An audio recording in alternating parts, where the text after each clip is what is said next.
होगी। Okay. Okay, कल जो हमने नमपाई के बाद स्टार्ट किया था पांडास को, और मैंने बताया था कि जब हमने नेक्स्ट जो सा वो ट्रेन करना है मॉडल को, तो उससे पहले हमें क्या करना पड़ता है, अपने डाटा सेट के ऊपर काम करना पड़ता है। डाटा सेट को इस फॉर्म में लेकर आना पड़ता है ताकि उस पर मशीन लर्निंग का या कोई डीप लर्निंग का मॉडल जो सा वो लग जाए। ऐसा नहीं होता कि हम जो सा ना वो अपने डाटा को लोड करते हैं और उस पर कोई मॉडल जो सा वो लगा देते हैं। ठीक है, उसके लिए हमें थोड़ा सा डाटा सेट के बारे में पता होना चाहिए कि डाटा सेट को लोड कैसे करते हैं, डाटा सेट को की इंफॉर्मेशन कैसे देखते हैं। और इसके अलावा जो पांडास के कुछ जो बेसिक चीजें है ना, वो हम आज की क्लास में डिस्कस करेंगे। ठीक है, सर सलीमा का कोई क्वेश्चन हुआ तो आई थिंक जी जी मैं मैम लीजिए, जो अटेंडेंस है वो ऑटोमेटिक मार्क हो जाती है। आप इस चीज की टेंशन ना ले। ठीक है, अच्छा अब हम डिस्कस करते हैं पांडास का। और पांडास को जो हमने इसको पहले ही बता दिया था मैंने, कल किसको किस तरीके से इंपोर्ट करते हैं। और इंपोर्ट करने के बाद, अच्छा इंपोर्ट करने के बाद मैंने आपको कहा था कि यहाँ पर दो मेन डाटा स्ट्रक्चर्स है जो पांडास के अंदर है, सीरीज और डाटा फ्रेम। लेकिन जो हमारा फोकस वो ज्यादा डाटा फ्रेम के ऊपर होगा, क्योंकि जब हम डाटा सेट को लोड करते हैं तो वो ज्यादातर टेबल्स की फॉर्म में होता है डाटा सेट।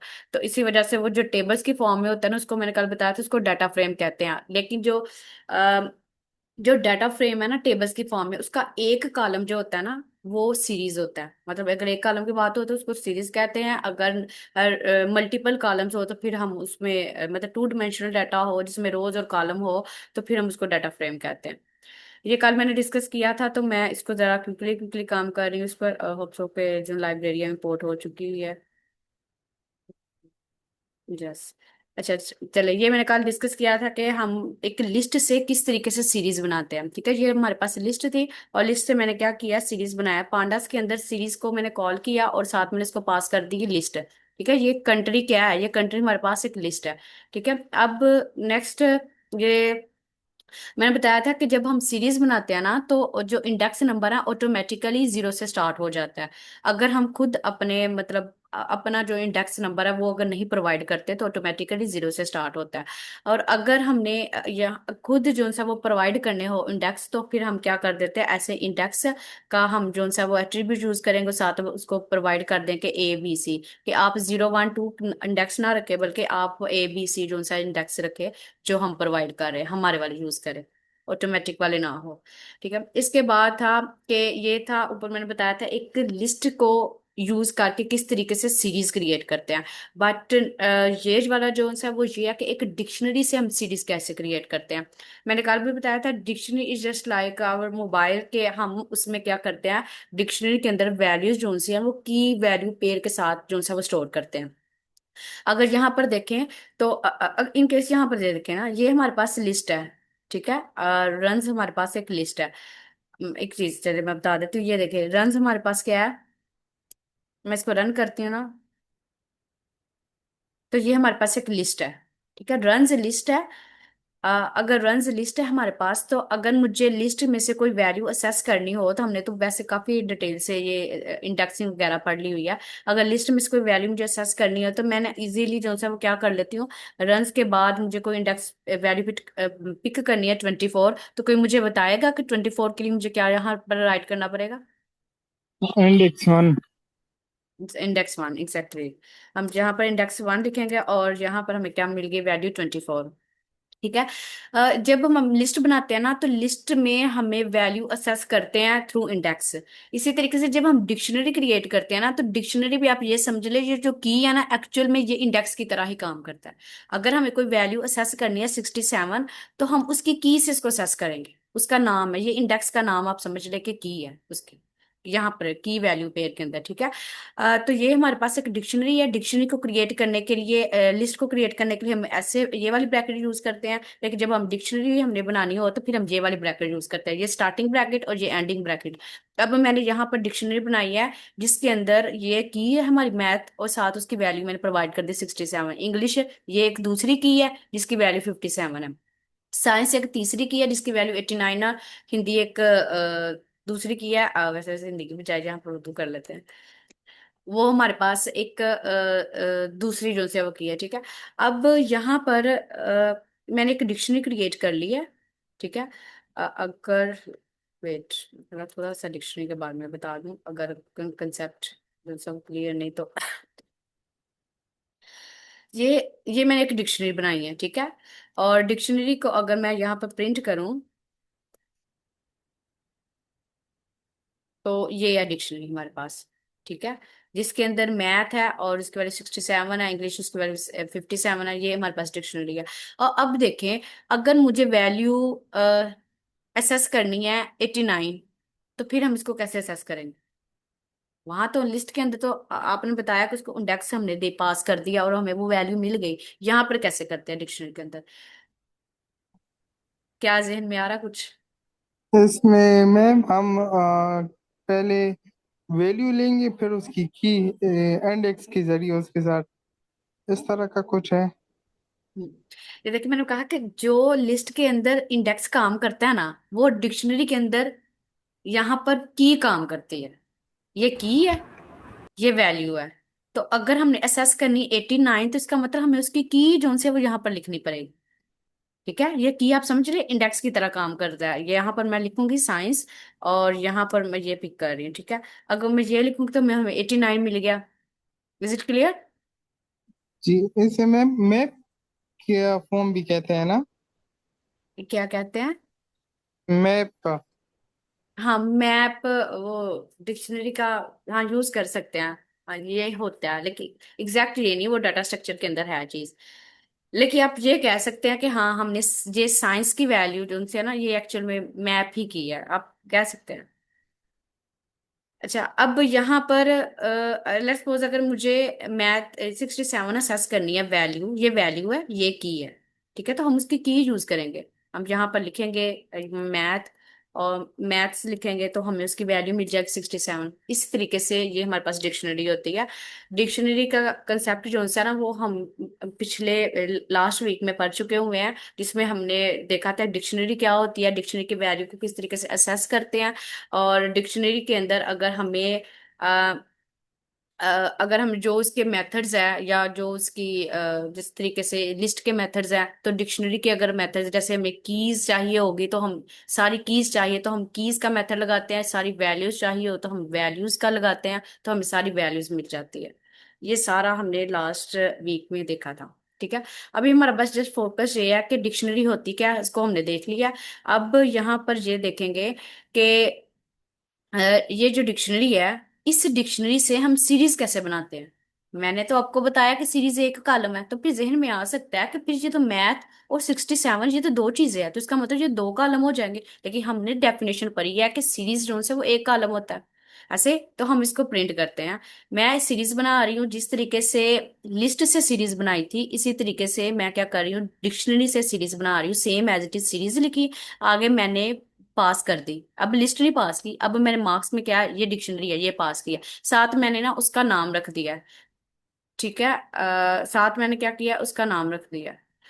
नाम मैंने क्या रखा है, जैसे मैंने यहाँ पर लिख लिया है मार्क्स ऑफ शाइस्ता, ठीक है, ये नाम रख दिया इसका। अब मैं इसको प्रिंट करती हूँ, तो यू कैन सी कि हमारे पास जोन सी है ना, एक सीरीज बन चुकी है। अब और नाम क्या आया, ये वो नाम आया मार्क्स ऑफ शास्त्रा, जो मैंने दे दिए थे यहाँ पर नाम, नाम के एट्रीब्यूट में। अब आप लोगों का क्वेश्चन हो सकता है कि ये तो देखने में दो कॉलम लग रहे हैं, तो ये सीरीज कैसे हुआ?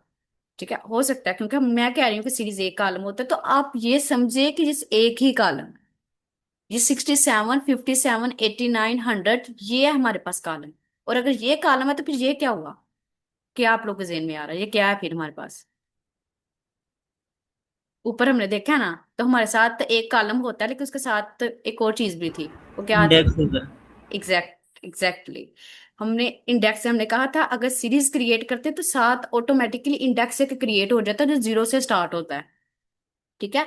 अगर हम लिस्ट बना रहे हैं, लेकिन हम खुद भी यहाँ पर इंडेक्स पास कर सकते हैं, लेकिन डिक्शनरी के केस के अंदर वो क्या करता है कि ये हमारे पास वैल्यूज है, ठीक है, ये हमारे पास सीरीज है, और साथ ये जो मैथ, इंग्लिश, साइंस, उर्दू है, ये हमारे पास इंडेक्स है, ठीक है। ये हमारे पास क्या है, इंडेक्स है। ये कॉलम एक ही है। वो जब हम डिक्शनरी पास करते हैं ना, तो वो जो कीज है ना, उसको इंडेक्स बना देता है, ठीक है। अब यहाँ पर ये देखेंगे कि डिक्शनरी को तो यूज करके हमने एक सीरीज बनाई है। अब ये है कि अगर हमने अरे नम पाई को यूज करके, नम पाई की अरे को यूज करके सीरीज क्रिएट करनी हो तो कैसे करते हैं। तो ये आप लोगों ने बहुत अच्छे तरीके से मैंने इसको बताया, अरेंज का फंक्शन क्या होता है एनपी के अंदर। जब एनपी डॉट अरेंज लिखते हैं तो क्या होता है, बताएगा मुझे कोई।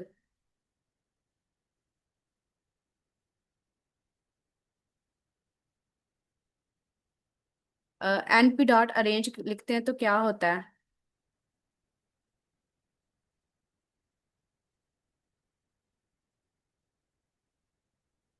अरेंज का फंक्शन क्या होता है। हमने 3 दिन नंपाई के ऊपर लगाए हैं।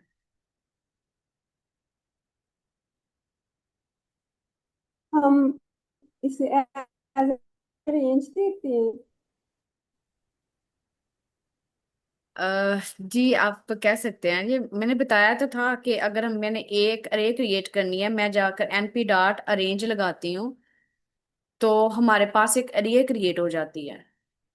मैं यहाँ पर 3 राइट एक करती हूँ। फंक्शन है जो सीक्वेंस ऑफ नंबर क्रिएट करता है मैम। हाँ रैंडमली मैम। एग्जैक्टली।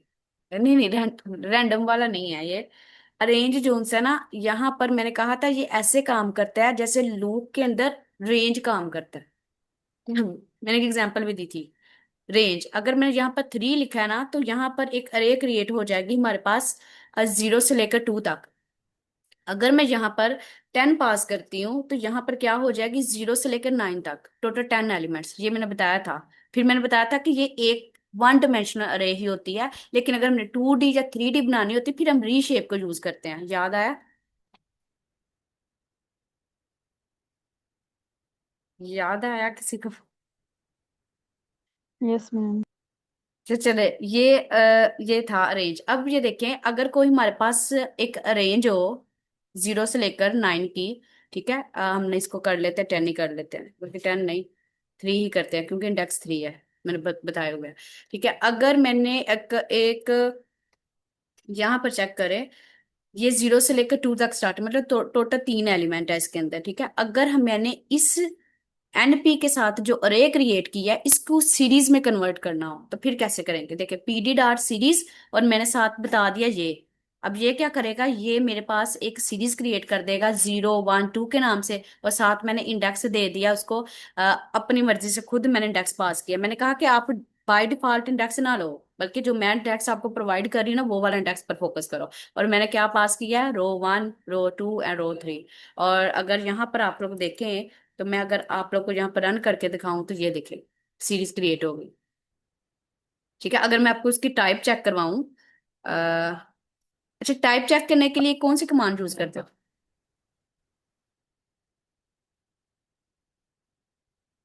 किसी डी चीज टाइप, आ, सॉरी, टाइप। हाँ हाँ, वो नमपाई के अंदर हम देखते हैं, लेकिन अब पाइथन के अंदर हमने किसी भी चीज की टाइप चेक करनी हो तो हम टाइप को यूज करते हैं। ठीक है, तो ये देखिए, मैं इसकी टाइप देखती हूँ कि क्या ये सीरीज ही टाइप है। तो यू कैन सी कि वो कहता है कि ये हमारे पास सीरीज है एक। ठीक है, ये क्लियर हुआ कि मैंने नमपाई को यूज किया है और नमपाई से एक सीरीज क्रिएट की है, और साथ मैंने इंडेक्स भी खुद पास कर दिए। ठीक है, तो ये हमारे पास क्या बन गई, एक सीरीज बन गई इस तरीके से। ठीक है, और जो मैंने वैल्यूज अरे की दी थी, जी जी आप कर ले क्वेश्चन। जिन हैंड रेज है, अलीजे आप कर ले क्वेश्चन। जी मैम, मेरे क्वेश्चन है कि आपने पांडास ओपन किया है तो नमपाई कैसे यूज हो रहा है। अच्छा, अच्छा बात ये होती है कि जब हम काम करते हैं ना मशीन के लर्निंग के अंदर या डीप लर्निंग के अंदर, नेक्स्ट हम डेटा साइंस के किसी भी फील्ड के अंदर काम कर रहे होते हैं, तो हम एक लाइब्रेरी को यूज नहीं कर रहे होते, हम मल्टीपल लाइब्रेरीज को यूज कर रहे होते हैं। ठीक है, हम नमपाई को भी यूज करेंगे और पांडास को भी यूज करेंगे, बल्कि अगर हमने मशीन लर्निंग के कोई मॉडल यूज करना है तो हम एसक्यूएल लाइब्रेरी को भी यूज करेंगे। अगर डीप लर्निंग का मॉडल यूज करना है तो हम पायटॉर्च या टेंसर फ्लो को यूज करेंगे। तो एक लाइब्रेरी के ऊपर काम नहीं कर सकते, जब हम काम करते हैं ना तो मल्टीपल लाइब्रेरी इंस्टॉल कर सकते हैं। क्लियर हुआ है, जो चीज हमें चाहिए हो वो हम उस लाइब्रेरी से ले लेते हैं। मतलब अरेंज का फंक्शन था, ये हमें नमपाई के अंदर प्रोवाइड हो रहा था तो मैंने नमपाई से ले लिया, सिंपल। अच्छा मैम, जो आपने ये प्रिंट करवाया है, इसका जो क्या कहते हैं वैल्यू है, ये बाय डिफॉल्ट है अ, 012। नहीं, यही तो बता रही हूँ कि यहाँ पर मैंने उसको बताई है वैल्यू। एक मिनट देखें। अ, मैम आप इंडेक्स मिटा देंगे फिर बाय डिफॉल्ट आ जाएगा, वरना तो जो भी है। चले ये देखें ना, मैं अगर यहाँ पर 0 लिखती हूँ, यहाँ पर 1 लिखती हूँ, यहाँ पर 2 लिखती हूँ, अब ये क्या है हमारे पास? 0 1 2। इंडेक्स। 0 1 2 इंडेक्स है। ये हमारे पास क्या है? ये पूरी चीज ये देखें, ये वैल्यू मैम। लिस्ट है एक, ऐसे हम कह सकते हैं लिस्ट जी, है 0 1 2। ठीक है। ठीक है, मैंने इसको कहा है कि लिस्ट से सीरीज बना दे, जैसे हमने ऊपर देखा है लिस्ट से सीरीज बना दे। ठीक है, तो अगर मैं इसको रन करती हूँ तो यहाँ पर ये देखें, तो हमारे पास क्या आया? 0 1 2 उसने बना दिया है। 0 1 2 आ गया, ये वाला चेक करें। ये जो 0 1 2 है, जो लिस्ट से उसने सीरीज बना दी है, जैसे हमने ऊपर किया था ना, लिस्ट से सीरीज बनाई, इसने बना दी है। और साथ इंडेक्स कौन सा लिया? ऑटोमेटिक जनरेट हुआ है 0 1 2, मैंने प्रोवाइड नहीं किया साथ। ठीक है, ये लिस्ट से सीरीज है। लेकिन अब मैं क्या कर रही हूँ? मैं कह रही हूँ, मैं भी वही चीज कर रही हूँ जो यहाँ पर हुआ है। अब मैं इसको कह रही हूँ कि यहाँ पर लिस्ट के बजाय ये आप क्या कर लो, यहाँ पर एनपी डॉट, यहाँ पर हमारे पास अरेंज, उसको यूज कर ले। अब ये अरेंज भी क्या है? हमारे पास एक अरे है, ऐसे ही है, समथिंग लाइक लिस्ट है। ठीक है, उसको, मैम, जी जी, जी आप कर ले क्वेश्चन। ये मैम जो आपने एन पी डॉट अरेंज लिखी है, ये आपने ये 3 जो लिखा है इस पे, ये इंडेक्स ही आप आगे दे रही है ना? नहीं नहीं, अब मैम असल मसला जो आ रहा है ना, ये 3 का आ रहा है अच्छा, इसमें। हम इसको 10 कर लेते हैं। ठीक। ठीक है, ये हम 10 कर रही हूँ, मैं अब क्रिएट कर रही हूँ। ठीक है, अब देखें,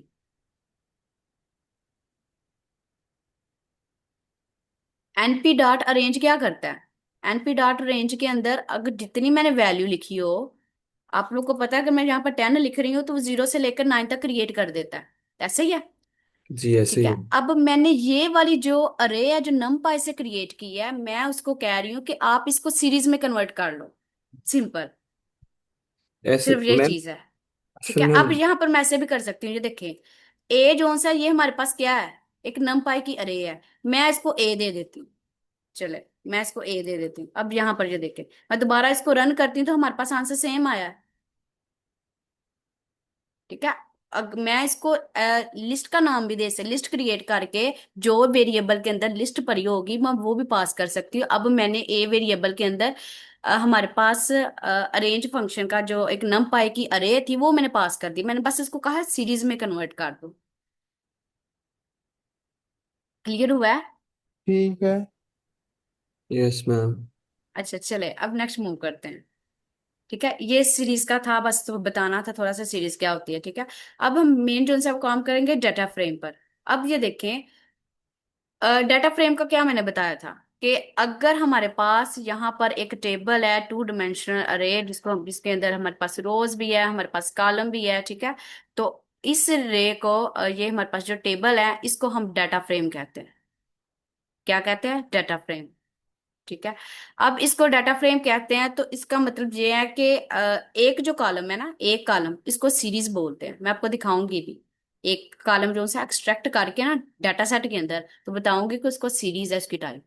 ठीक है, फिलहाल ये हम बात कर रहे हैं कि जो हमारे पास मोस्टली डाटा सेट होते हैं वो टेबल्स की फॉर्म में होते हैं, मतलब 2 डायमेंशनल होते हैं, जिसमें रोज और कॉलम होते हैं, तो उसको हम डाटा फ्रेम कहते हैं, वो डाटा फ्रेम है। ठीक है, इसी वजह से हम यहाँ पर ये देखते हैं कि हमने सीरीज की तो बात कर ली, अब हम ये देखते हैं कि अगर हमारे पास हमने 2D मतलब डाटा फ्रेम क्रिएट करना हो लिस्ट को यूज करके, लास्ट मैंने जो सा वो लिस्ट को यूज करके सीरीज क्रिएट की थी, ये मैंने लिस्ट एक बना लिया है, ये भी एक लिस्ट है। और इससे मैंने क्या किया है, मैंने इसको कहा कि आप इसका डाटा फ्रेम जो सा वो क्रिएट कर दो। स्टूडेंट डाटा के नाम से मैंने लिस्ट क्रिएट किया है, फिर मैंने उसको क्या किया है, मैंने इसको डाटा फ्रेम को पास कर दिया, मैंने कहा कि आप इसका डाटा फ्रेम बना दें।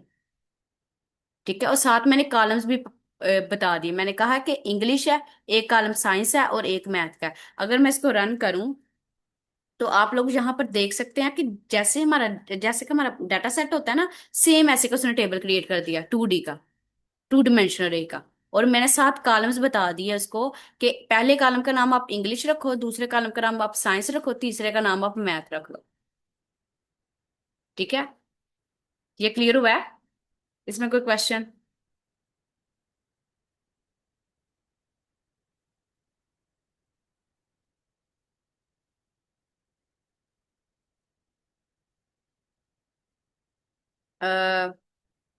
ठीक है, एक दफा फिर बता देती हूँ। ओके, मैं ये कह रही हूँ कि ये हमारे पास लिस्ट है। ठीक है, अब आप ये देखिए, पहली बात ये टेबल को एनालाइज करें। टेबल के अंदर हमारे पास एक कॉलम है इंग्लिश के नाम से, उसके अंदर वैल्यूज कितनी है? एक 100 है, एक 90 है, एक 80 है और एक 80 है। 100 90 80 80, इसको याद रखें, 100 90 80 80। तो ये क्या है? ये एक लिस्ट है। यहाँ पर देखें, 100 90 80 और देन 80। ठीक है, ये कॉलम की तरह दिखने में आपको लग रहा होगा कि ये कॉलम है। ठीक है, ये जी। कॉलम की तरह है। ये हमारे पास एक है, एक रो है, ये हमारे पास दूसरी है, ये हमारे पास तीसरी रो है, ये हमारे पास चौथी रो है। और कॉलम कितने हैं? एक ये कॉलम है, एक ये कॉलम है और एक ये कॉलम, 3 कॉलम है। तो यहाँ पर चेक कर ले, 3 हमारे पास कॉलम है और रोज कितनी है? 1 2 3 4। ठीक है, क्यों हमें एक लिस्ट से हमने काम नहीं किया, इसमें मैंने मल्टीपल लिस्ट प्रोवाइड की है। ऊपर सीरीज में सिर्फ एक लिस्ट कर प्रोवाइड की थी। क्यों? क्योंकि एक एक जो सीरीज है वो एक कॉलम होता है, लेकिन जो डाटा फ्रेम होता है वो मल्टीपल कॉलम्स होते हैं। ऐसी बात है ना, डाटा फ्रेम्स जो है ना वो एक कॉलम नहीं होता, वो मल्टीपल रोज और मल्टीपल कॉलम्स होते हैं। तो मैंने इसको बताया सिंपल, मैंने कहा कि तुम्हें मैं 3 रोज और 4 रोज और 3 कॉलम प्रोवाइड कर रही हूँ। ठीक है, अब इसने और साथ मैंने उस कॉलम्स का नाम भी दे दिया इसको, मैंने कहा पहले कॉलम का नाम तुम इंग्लिश रखो, दूसरे का नाम साइंस रखो, तीसरे का नाम मैथ रख दो। तो इस तरीके से हमारे पास एक डाटा फ्रेम क्रिएट हो गया, जिसमें नाम इंग्लिश, साइंस और मैथ, और इंग्लिश के ये वाले मार्क्स है, साइंस के ये वाले मैथ है और मैथ के ये वाले मार्क्स है। ठीक है, जैसे हमारे पास डाटा सेट होता है वैसे की इसकी शेप बन गई। तो जो हमारे पास एक्चुअल में जो डाटा सेट भी होता है ना, वो भी एक आप लोग कह ले कि वो डाटा फ्रेम ही होता है। तो हम जो डाटा फ्रेम के मेथड्स है ना, वो डाटा सेट के ऊपर लगा सकते हैं। अच्छा मैम, ये जो इसका इंडेक्स आ रहा है 0 1 2 3, इसको हम चेंज कर सकते हैं? यस, कर सकते हैं। यहाँ पर मैं आपको नीचे आई थिंक दिखाऊंगी, यहाँ पर, हाँ दिखाती हूँ। यहाँ पर ये देखें, ये नीचे लिखा हुआ है, ये देखें। यहाँ पर अब मैंने क्या किया है, यहाँ पर। अच्छा अच्छा, इस तरह, ठीक है ठीक। ठीक है, अब मैंने ये अब मुझे बताएगा कोई कि क्या ये लिस्ट है या डिक्शनरी है? ये एक डिक्शनरी है मैम, ये उसकी एक की है और एक वैल्यू है। तो वो हाँ, जो मैं ऊपर इंडेक्स का कह रहा था वो आपने यहाँ पे चेंज कर दिया। हाँ जी, यहाँ पर ये एक डिक्शनरी है। और मुझे बताएगा कि ये क्या है हमारे पास की, ये की ऐसे। है और उसके सामने वैल्यू और है। इसके सामने एक पूरी लिस्ट है, एक जी। वैल्यू नहीं, सिंगल वैल्यू नहीं, पूरी एक लिस्ट है। मतलब बिल्कुल एक बिल्कुल। नेम हमारे पास, एक नेम है और उसकी पूरी एक लिस्ट है, मल्टीपल वैल्यूज है, जी। एक वैल्यू नहीं। ठीक है, इसी तरीके से इंग्लिश है और इस तरीके से साइंस है और मैथ है, ये एक डिक्शनरी है। तो मैं यहाँ पर ये बताना चाह रही हूँ कि एक डिक्शनरी को, जैसे हमने देखा था एक डिक्शनरी से हमने किस तरीके से सीरीज क्रिएट की थी, यहाँ पर मैं बता रही हूँ कि एक डिक्शनरी से किस तरीके से जो सा हम डाटा फ्रेम क्रिएट करते हैं। ठीक है, ये हम क्यों यूज कर रहे हैं? ये मोस्टली यूज करते हैं, लेट्स सपोज अगर हमने खुद अपना डाटा सेट बनाना हो ना, तो हम डिक्शनरी को यूज करके अपना डाटा सेट बना सकते हैं। ठीक है, हमें अब साथ वैल्यू पास करें, क्योंकि देखने में तो आप लोग देखें ना, ये लिस्ट को भी यूज कर सकते हैं, डिक्शनरी को यूज कर, ये डाटा सेट की तरह ही देखने में इसकी शक्ल। ठीक है, तो यहाँ पर मैंने डिक्शनरी से डाटा फ्रेम कैसे क्रिएट करते हैं वो बताया, और साथ मैंने बता दिया कि इसका इंडेक्स जो सा वो सेट कर दो नेम को। अब नेम वाले कॉलम के में क्या पड़ा हुआ है?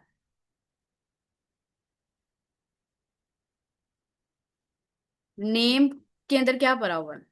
मैम नेम्स इस पे पढ़े हैं, पूरी लिस्ट है। सब्जेक्ट्स। सारा, आयशा, रबिया और अरूज, ये है। ठीक है, मैंने कहा कि ये वाला जो पहला वाला हमारे पास है ना, इसको आप लोग क्या कर दो, इसको इंडेक्स बना दो। बात क्लियर हुई? इसको क्या कर दो, इसको इंडेक्स बना दो। और in place true, in place true का मतलब होता है, यूज करते हैं कि अगर हमने, इसको आप ऐसे कह लें कि अगर हमने डाटा सेट को बना लिया ना, तो हम चाहते हैं कि उसके अंदर परमानेंट चेंजिंग हो जाए, तो फिर हम इन प्लेस ट्रू कर देते हैं। ठीक है, इसको हम थोड़ा सा फिर नेक्स्ट भी देखेंगे, जब मैं डाटा सेट को लोड करके आपको दिखाऊंगी ना, फिर क्लियर हो जाएगा, एक दफा फिर वहां बता दूंगी।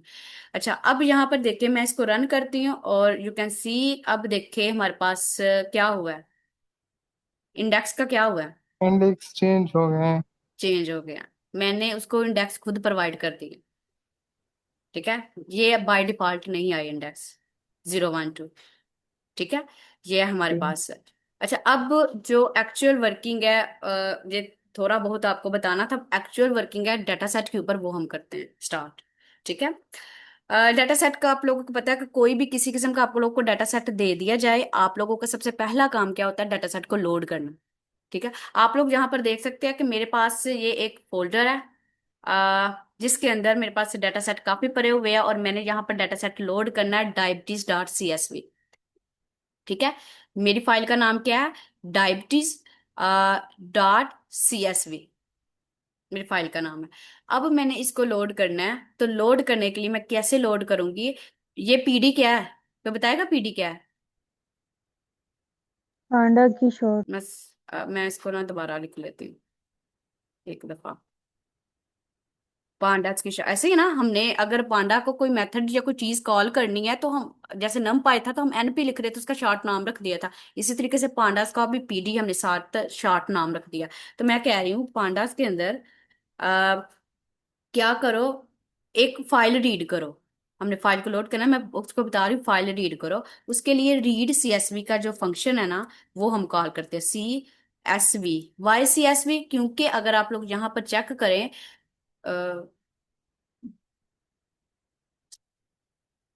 अगर आप लोग यहाँ,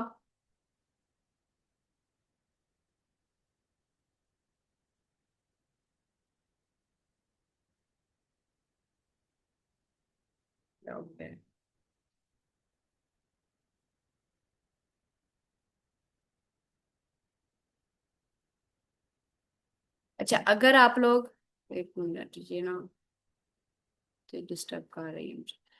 अच्छा, यहाँ पर ये देखें, अगर आप लोग यहाँ चेक कर ले, तो मेरी फाइल जो सी है वो CSV एक्सटेंशन के साथ है, ये CSV फाइल है। तो मैंने कहा उसको कि pd.read CSV कर लो। CSV के साथ मुझे फाइल का नाम बताना पड़ेगा। ठीक है, फाइल का क्या करना, नाम बताना पड़ेगा। अब मेरी फाइल जो सी है ना, वो मैंने इसी फोल्डर के अंदर रखी है, जिस फोल्डर के अंदर मेरी पांडास की जो सी है ना, वो फाइल पड़ी हुई थी। मैंने, अब मेरी फाइल का नाम क्या है, डायबिटीज, स्पेलिंग बिल्कुल ठीक होना चाहिए, DIA लिख लेते हैं हम, DIABETES, diabetes.CSV। ठीक है, और मैंने साथ इसको बता देती हूँ ऐसे, ये मेरी फाइल है, इसको क्या कर लो, रीड कर लो। इस तरीके से हम लोड करते हैं कोई फाइल। आप लोग को कोई डाटा सेट दे दिया जाए ना, CSV फाइल, तो आप लोगों ने इस तरीके से लोड करनी है। ठीक है, फिर हम इसको रन करते हैं, इस डाटा सेट को। तो आप लोग देख सकते हैं कि हमारे पास से एक डायबिटीज का डाटा सेट हो गया, जिसके अंदर ये वाले हमारे पास कॉलम है, और अगर देखें तो ये डाटा सेट है, एक बाइनरी डाटा सेट है। वैसे हम इसके बारे में फर्दर डिस्कस भी करेंगे, but this is a binary data set, जिसके अंदर हमारा पास, हमारा पर्पज ये है कि हम ये देखना है कि किसी किसी पेशेंट को डायबिटीज है या नहीं है। ये जो 1 है ना, इसका मतलब डायबिटीज है। ये 0 का मतलब है डायबिटीज नहीं है। ये 1 का मतलब है डायबिटीज है। यस, आप कर ले क्वेश्चन। अच्छा मैम, आपने ये पांडाज में फाइल सेव की हुई थी, उसे जस्ट रन किया है? जी, क्या कह रही है आप? जी मैम, एम आई ऑडिबल? जी जी। मेरा ये क्वेश्चन है कि आपने सेव की हुई थी फाइल, मतलब पांडाज में, और फिर उसे रन किया है जस्ट, तो सारा डाटा खुद ही आ गया। अरे पांडाज में सेव नहीं की थी। अब मैं बात समझ नहीं, मैं कह रही हूँ कि ये देखें, ये मेरी फाइल है, कोड की फाइल है, ऐसे ही है ना? जी जी। ये मेरी कोड की फाइल है, जुपिटर फाइल है, जुपिटर नोटबुक है एक। जुपिटर नोटबुक की जो एक्सटेंशन होती है ना, वो IPYNB होती है, मतलब कोड की फाइल है। तो जहां मेरी कोड की फाइल पड़ी हुई थी, उसी फोल्डर के अंदर मैंने डाटा सेट का भी जो सी है वो फाइल रखी है, ये मैं कह रही हूँ। Okay okay. ठीक है, उसी फोल्डर के अंदर पड़ी हुई है ये, ठीक है। जब भी आप डाटा सेट को लोड करते हैं तो आप लोग कुछ ये कमांड लिखेंगे तो डाटा सेट लोड हो जाएगा। मैम इज इट ये क्लियर? मतलब मैम ये जो फाइल है डायबिट्स डॉट CSV की, ये फाइल ऑलरेडी आपने डाउनलोड कर रखी है ना हाँ इंटरनेट? जी, यानी मैंने इंटरनेट से डाउनलोड की थी ये, बिल्कुल एग्जैक्टली। ठीक। ठीक है, ये डाटा सेट मैंने डाउनलोड किया था। ठीक है, अब यहाँ पर अगर आप डाटा सेट देखें तो मैंने बताया था ये एक डाटा सेट है, जो जिस डाटा सेट का मतलब ये है कि, जो उनसे हमारे पेशेंट है उसको डायबिटीज है या नहीं है। अगर 1 है तो इसका मतलब डायबिटीज है, 0 है तो डायबिटीज नहीं है। नेक्स्ट अगर मुझे काम मिला तो हो सकता है मैं इसी डाटा सेट को लेकर आप लोगों को मशीन लर्निंग के टास्क करवाऊँ।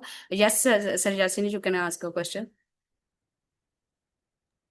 मैम ये जो डॉट CSV है, हर डेटा सेट CSV में क्यों होता है? क्या ये PDF में या MS ऑफिस में क्यों नहीं होता? अच्छा, जो जो CSV फाइल है ना हमारे पास, मोस्टली जो डाटा सेट होते हैं ना, वो आप लोगों ने शायद देखा भी होगा, वो CSV फाइल में होते हैं, ऐसा ही है ना? जी वो इसी जी। वजह से होते हैं क्योंकि ये हमारे पास इस CSV stand for common separated value, मतलब हमारे पास ये जो डाटा सेट है वो इजीली रीडेबल है।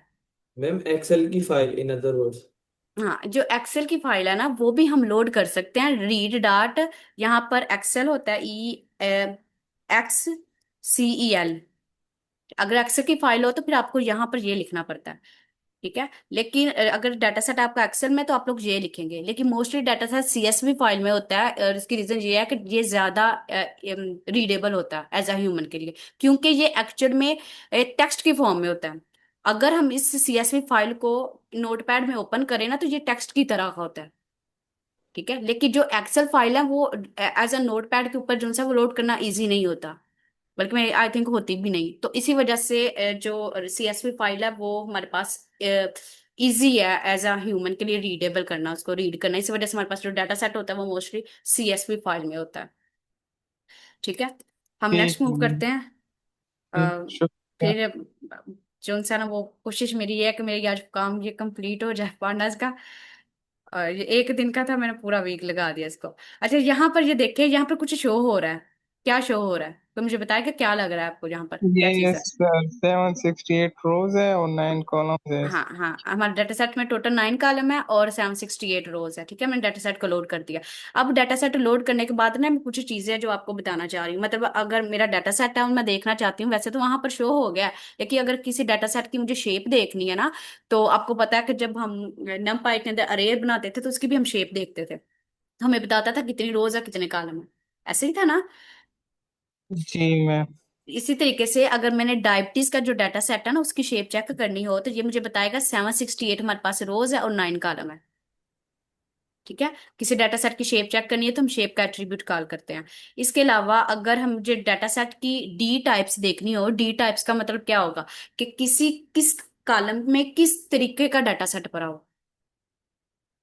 बात समझ आई है? डाटा सेट के अंदर जो सा है वो हमारे पास नंबर्स की फॉर्म में डाटा हमारे पास है, या हमारे पास स्ट्रिंग की फॉर्म में स्टोर है। ठीक है, तो उसके लिए हम डी टाइप्स को देखते हैं, हम देखते हैं इसमें क्या है, वैसे इसको रन करके चेक कर लेते हैं। तो डी टाइप्स में आप लोग देख सकते हैं मेरे पास सारे डाटा जो हमारे पास कॉलम है, जैसे ये फर्स्ट वाला कॉलम है, दूसरा हमारे पास जितने भी कॉलम्स है वो शो हो रहा है, और उसके बाद हमारे पास यहाँ पर शो हो रहा है इंटीजर। इसका मतलब क्या शो हो रहा है? इसका मतलब ये है कि इस कॉलम के अंदर जो डाटा स्टोर है वो इंटीजर टाइप का है।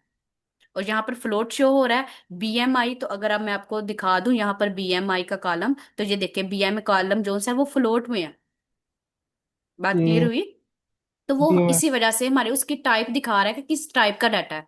और अगर यहाँ पर अभी तो इस डाटा सेट में नहीं है, लेकिन अगर किसी डाटा सेट के अंदर कैटेगोरिकल, अब मैं ना टेक्निकल टर्म यूज कर रही हूँ, ठीक है, ये मशीन लर्निंग में यूज होगा।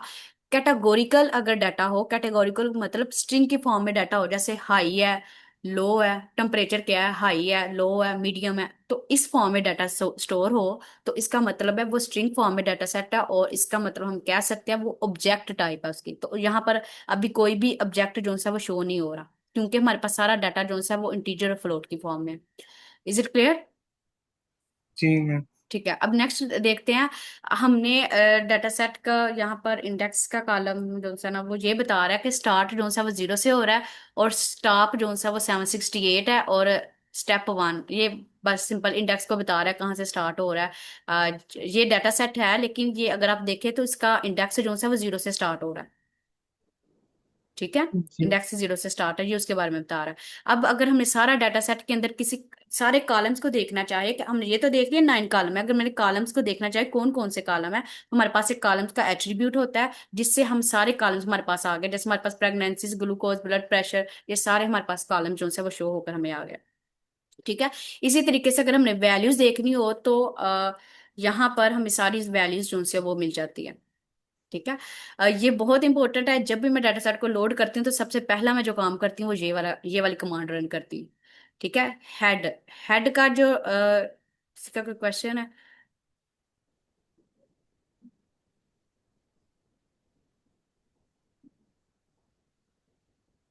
नहीं लास्ट मैम। रोज मैम मेरी आवाज आ रही है? जी जी।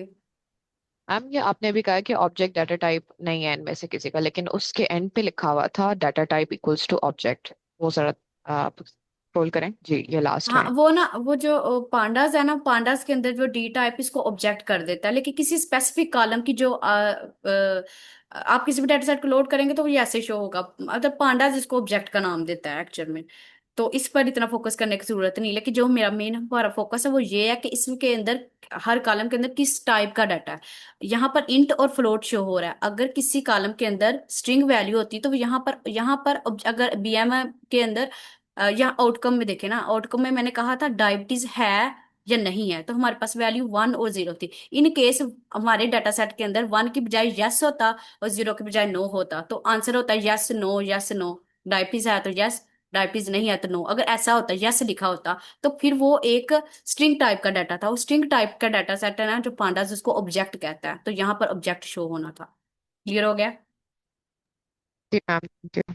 अच्छा चले, अब हम नेक्स्ट चलते हैं। और नेक्स्ट हमारे पास हेड है। हेड होता है जब भी हम डाटा सेट को, मैंने बताया जब लोड करते हैं ना, हमारे पास हेड का एट्रीब्यूट होता है। हेड का जो काम है ना वो ये होता है कि हमारे पास डाटा सेट की जो पहली 5 रोज है ना वो हमें शो करवा देता है। डाटा सेट की पहली 5 रोज। ठीक है, हाँ बाय डिफॉल्ट ये 5 करवाता है, लेकिन अगर मैं 10 कर देखना चाहती हूँ तो ये 10 भी करवा देता है। ये हेड है। ठीक है, सेम एज इट इज जैसे हेड है हमारे पास टेल का भी होता है, जिससे हमारे पास इस किसी डाटा सेट की जो लास्ट वाली रोज है ना, लास्ट वाली जो 5 है वो शो करवाता है। अगर आप लोग यहाँ पर देखें तो इसने लास्ट जो हमारे डाटा सेट की रोज थी ना वो मुझे शो करवाई है, जिसका इंडेक्स नंबर ये वाला है। ये शो देखने से पता चल रहा है ये लास्ट है, ये लास्ट वाली रोज है। ठीक है, इसी तरीके से अगर मैं चाहती हूँ कि पहली या आखिरी नहीं, मतलब कोई भी डाटा सेट के पहले 5 सैंपल शो करवा ले, सैंपल का मतलब रैंडमली कोई पिक कर लेगा, तो फिर उसमें हम सैंपल का जो है ना वो यूज करते हैं। ठीक है, ये कुछ एट्रीब्यूट्स है। अब इसके बाद हमारे पास एक एट्रीब्यूट्स इन्फो का है। अगर हम इन्फो को रन करें ना तो हमें एक डाटा सेट की पूरी इंफॉर्मेशन शो होकर आ जाती है। ठीक है, अगर मैं आप लोगों को एक टास्क दूं और मैं कहूं कि मुझे डाटा सेट को लोड करें और मुझे इंफॉर्मेशन बताएं उस डाटा सेट की, तो आप लोग क्या करेंगे? अगर मैं आप लोगों को कोई असाइनमेंट दे देती हूँ, ये मैं क्वेश्चन करती हूँ ऐसे, तो फिर आप लोग क्या करेंगे? डायबिटीज डॉट इन्फो को कॉल करेंगे, क्योंकि इन्फो से उस डाटा सेट की इंफॉर्मेशन हमें मिल जाती है। ये देखिए पूरी इंफॉर्मेशन मिल रही है कि इस डाटा सेट के अंदर इतनी एंट्रीज है, 0 से स्टार्ट हो रही है, 67 तक है, 9 कॉलम है, और ये वाले कॉलम्स भी सारे आ गए, और कॉलम के बाद इसकी डाटा टाइप्स भी आ रही है, किस तरीके का डाटा स्टोर हुआ है, और ये बता रहा है नॉट नल। इसका मतलब है इस डाटा सेट के अंदर कोई वैल्यू ऐसी नहीं है जो एम्प्टी है। ठीक है, इस वजह से ये नॉट नल शो करवा रहा है। ये हमारे पूरे डाटा सेट की हमें इंफॉर्मेशन मिल जाती है।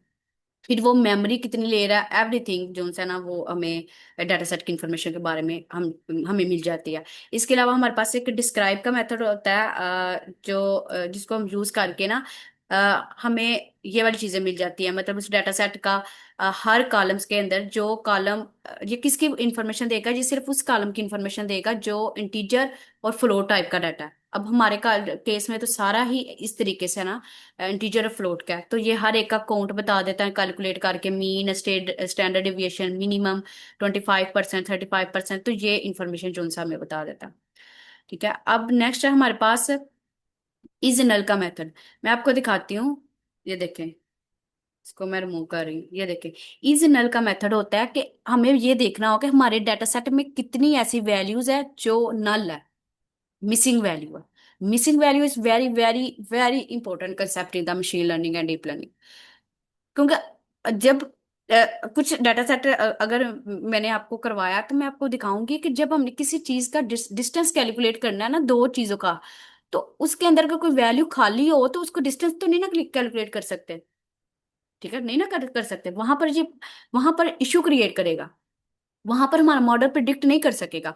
इसलिए हम डाटा सेट में ये चेक करते होते हैं कि क्या कोई वैल्यू जो से वो खाली तो नहीं, कोई एम्प्टी तो नहीं। उसके लिए हम इज नल का मेथड कॉल करते हैं। अगर मैं आप लोग को रन करके दिखाऊं तो ये क्या करेगा, जहां जहां जहां खाली हुई, वैसे तो नहीं है इस डाटा सेट में, लेकिन अगर जहां एम्प्टी हुई, कोई वैल्यू खाली हुई, तो मिसिंग वैल्यू हुई, तो वहां पर ट्रू रिटर्न कर देगा। लेकिन अभी इसने सारे फॉल्स किए। ठीक है, अगर लेकिन सारे फॉल्स, लेकिन अगर मैंने देखना हो कि हर कॉलम के अंदर जो सा ना वो कितनी वैल्यू नल है, तो उसके लिए मैंने डॉट सम का जो सा मेथड है वो मैंने यहाँ पर कॉल किया है। तो उससे क्या होगा, हर डाटा सेट के अंदर जो सा ना वो टोटल कैलकुलेट करके बता देगा कितनी वैल्यू एम्प्टी है, कितनी जो सी है वो हमारे पास स्ट्रिंग है। तो अगर आप लोग यहाँ पर देखें, ये 0 0 0 0 क्या रिप्रेजेंट कर रहा है, इसका मतलब हमारे डाटा सेट के किसी कॉलम के अंदर भी नल वैल्यू नहीं है। Is it clear? ठीक एक हमारे पास ये है कि अगर ऐसा भी तो हो सकता है ना, एक किसी डाटा सेट के अंदर डुप्लीकेट वैल्यू हो सकता है ना। और अगर हमें ये देखना हो कि हमारे डाटा सेट में अंदर कितनी जो है ना वो मैम ये डुप्लीकेट वैल्यू है। पिछला वाला पार्ट उठाते हैं दोबारा कि हम सम क्यों लगा रहे हैं साथ नल के। हम्म, सम क्यों लगा रहे हैं? हाँ। हाँ, ये मैं इसलिए कह रही हूँ कि सम लगा रहे हैं, टोटल कैलकुलेट करके बता दे। ये देखें, मैं आपको बताती हूँ, अगर हम सम नहीं लगाते हैं तो हमारे पास आंसर जो है वो कैसे शो होता है, ट्रू फॉल्स में। ठीक है, ट्रू फॉल्स में हमें ये ज्यादा क्लियर नहीं पता चलेगा कि कोई देखे ना हमें जो है ना वो फाइंड करना हमारे लिए मुश्किल है कि ट्रू फॉल्स है कि कहाँ पर ट्रू लिखा हुआ है, कहाँ पर फॉल्स लिखा है, एक कॉलम के अंदर कितनी वैल्यू जो है वो मिस है, या एक कॉलम के अंदर कितनी वैल्यू नल है। ठीक है, ट्रू फॉल्स के अंदर जो है ना इमेजिन करना थोड़ा मुश्किल होता है। इसी वजह से अगर हम चाहते हैं कि हर डाटा सेट के अंदर, मतलब जहां पर चेक कर ले ये फॉल्स फॉल्स लिखा हुआ है ना, पहले डाटा सेट को देखिए, जैसे ये हमारे पास डाटा सेट जो कॉलम 1 है प्रेगनेंसीज का, तो यहाँ पर लिखा हुआ है फॉल्स फॉल्स फॉल्स फॉल्स। ठीक है, अगर किसी कॉलम के अंदर, किसी के अंदर ये सब में फॉल्स फॉल्स लिखा, अगर कहीं यहाँ पर सपोज कर ले यहाँ पर मेरा ट्रू लिखा होता, तो इसने सारे काउंट करने थे। सम का मतलब इसने काउंट करना था, टोटल के करके बाद में इसने मुझे आंसर देना था इस कॉलम का 1। लेकिन इस केस में इसने मुझे क्या किया, इस केस में उसने, अगर आप लोग यहाँ पर देखें तो इस केस में उसने मुझे 0 रिटर्न किया है, क्योंकि हर जगह फॉल्स फॉल्स लिखा था। अगर कहीं जो सा ट्रू लिखा होता तो उसने टोटल कैलकुलेट करके मुझे यहाँ पर बता दिया। अगर मतलब समरी कर दी। हाँ जी, समरी कर दिया, आप ऐसे कह कि ले हमें पता लेट्स। चल जाएगा कि हम किस कॉलम में मिसिंग डाटा है बेसिकली। हाँ जी, और कितनी मिसिंग वैल्यू, अगर ब्लड प्रेशर के अंदर 2 होती तो वहां पर 2 ट्रू होने थे, और जितने ट्रू होते हैं उतने कैलकुलेट करके मैं यहाँ पर बता देता। क्लियर? जी मैम। ओके।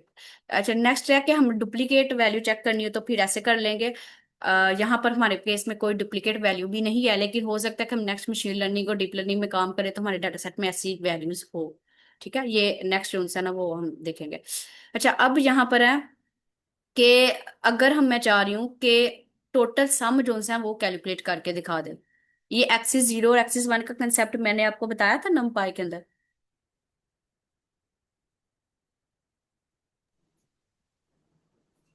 सम का नहीं मैम।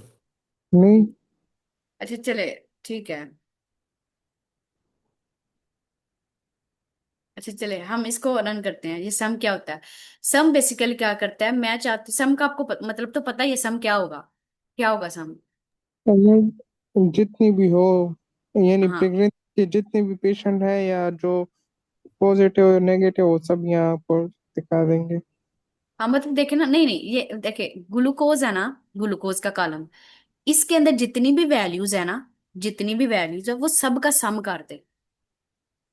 ठीक है, डाटा सेट के अंदर हमारे पास ये ग्लूकोज है ना, ये ग्लूकोज, इसके अंदर जितनी भी वैल्यू है, ये वाली वैल्यू, ये वाली वैल्यू, ये वाली वैल्यू, मतलब जितनी वैल्यू है इन सबको टोटल जमा करते, सम करते, ये मैं कह रही हूँ। जी जी।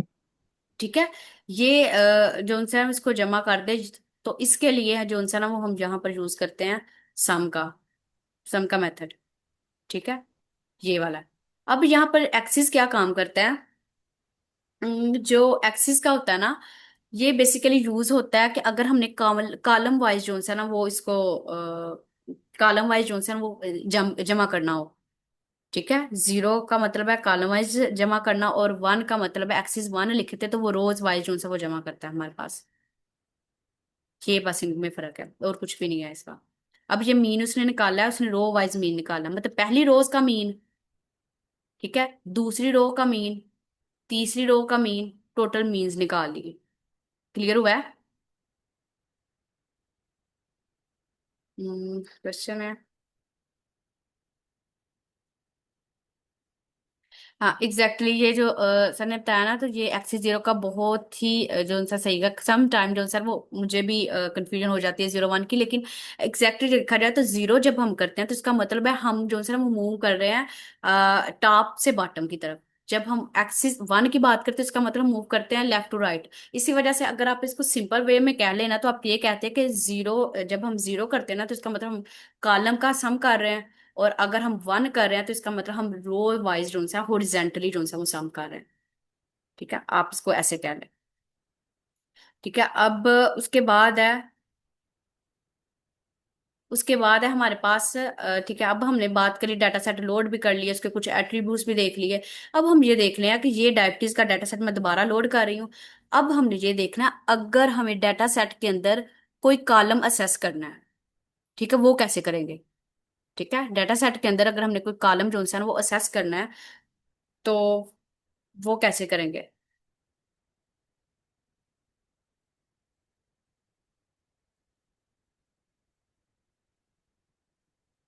ठीक है, उसके लिए हम क्या करेंगे, उस डाटा सेट का ना,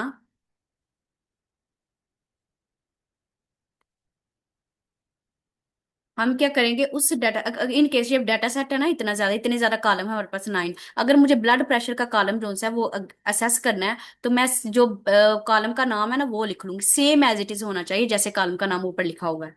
ठीक है, अगर मैं इसको लोड करूं तो ये देखिए हमारे पास ब्लड प्रेशर का कॉलम शो हो गया।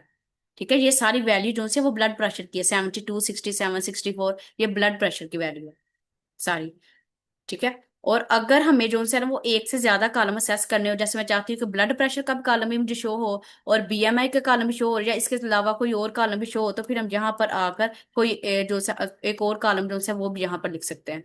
ठीक है, इस तरीके से हम लिस्ट प्रोवाइड कर देंगे जितने हमें कॉलम चाहिए हो। तो अभी मुझे चाहिए ब्लड प्रेशर का कॉलम और बीएमआई का जो है ना वो कॉलम चाहिए असेस करना है।